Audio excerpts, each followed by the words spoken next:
Hello, my name's Kerry Smith and I'm the Green Party candidate for Harringay ward. I have a strong connection with the borough, having lived here until I was 9 years old with my family before we moved to Stoke-on-Trent, and my grandmother also grew up on the ladder. I moved back into the borough in 2002 and then again moved back in 2006 and moved into my current home on the ladder in 2008. Professionally, I am a qualified solicitor. I worked for 4 years with legal aid funded clients, and I then moved to work abroad with the International Committee of the Red Cross in Ethiopia and Colombia. I now work with Save the Children, advocating on behalf of children who are affected by conflict and disasters. I think my experiences here in the borough, but also abroad, have taught me that communities are really the key to achieving both local and national success in terms of making sure that they're fairer and more equitable places to live. And this is why, essentially, I joined the Green Party, because they have that same approach, when I returned back after my work abroad in 2006. And it's also why I'm representing the Green Party in this ward. Okay, thanks for that introduction. Can you tell us a little bit about what your vision for the neighbourhood of Harringay is, and perhaps what you think is the most important part of that vision and what you're going to do to help achieve that? Okay, I'd say the vision is to see a greener, cleaner and fairer borough and ward. And I think the key point for that vision is ensuring that the greenest borough strategy is implemented, but also is implemented more speedily or more quickly.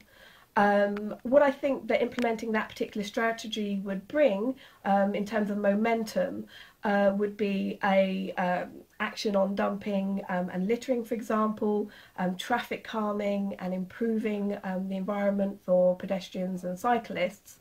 But I also think that a key part of implementing that strategy would be to have a free mass installation scheme for all households in the borough. And we have seen from examples in Kirklees Council, for example, in Yorkshire, that has been implemented. It has been successful. Households are saving about £150 a year, and also it's stimulated the local economy. Kirklees now have a depot working for installation projects, and I think that kind of project could work here in Harringay, and so that would be a really key point for us, and it would be probably one of the first proposals, or one of many proposals, that we would try to bring through and push through. Okay. Anything else you'd be working on, Kerry? Yeah, I mean, I think the main thing is to have vocal and strong opposition to public service cuts, in particular to make sure that the vulnerable are not hit the hardest. So we're thinking about children, the elderly and people with disabilities. We know from experience that you don't have to be in control of councils to actually achieve success in councils. There are single councillors in Islington, for example. There are a few Green Party councillors in Hackney and in local Camden, and they have managed to bring resources to public services, but also put and oppose cuts. And what I would like to say is that we would achieve that through the cross-party working that Green councillors have shown that they can do already. And there are also 4 other key areas that I'd like to mention. One of them is we would also be fighting to have the Inner London school money come to school children here in Harringay. That is £1,000 per child per head. We would also want to ensure that council employees and contracted council employees receive a living wage of £8.10 an hour. We think that makes it a fairer and more justable place. And we also want to address concerns around multiple occupancy housing, and also concerns with unscrupulous landlords, and of course to fight against the closure of Whittington A&E. Okay, thanks. What about staying in touch with what the local residents want? What would you do to make sure you're keeping abreast of that?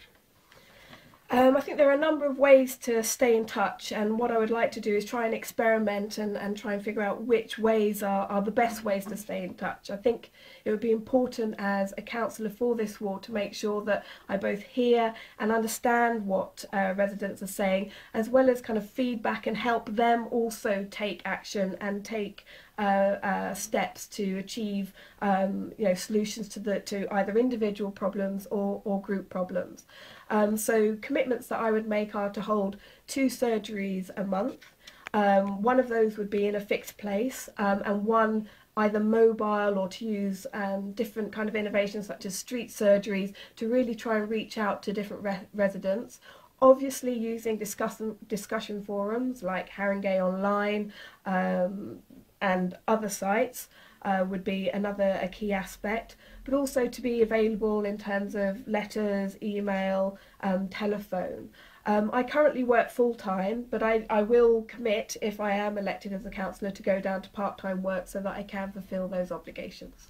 Okay, thank you. And finally, is there anything else that you want to say that you haven't had a chance to mention so far? I suppose I'd just like to emphasise one point, which is that I do believe that having a Green councillor on the council will make sure that there is an ability to basically break down the stalemate between the Labour Party and the Liberal Democrat Party. I do think that it doesn't particularly matter who is in control of the council at the moment. What we really need is a kind of fresh voice, dynamic voice in terms of cross-party working. Obviously there are key differences between the parties, not least the Green Party proposal to have a free mass insulation scheme, but I really think that we would bring value, and myself in particular, in terms of networking, advocating, building on the community groups and individuals that already exist and are already active, to make sure that we achieve real successes for the ward and the borough. Brilliant. Thanks very much.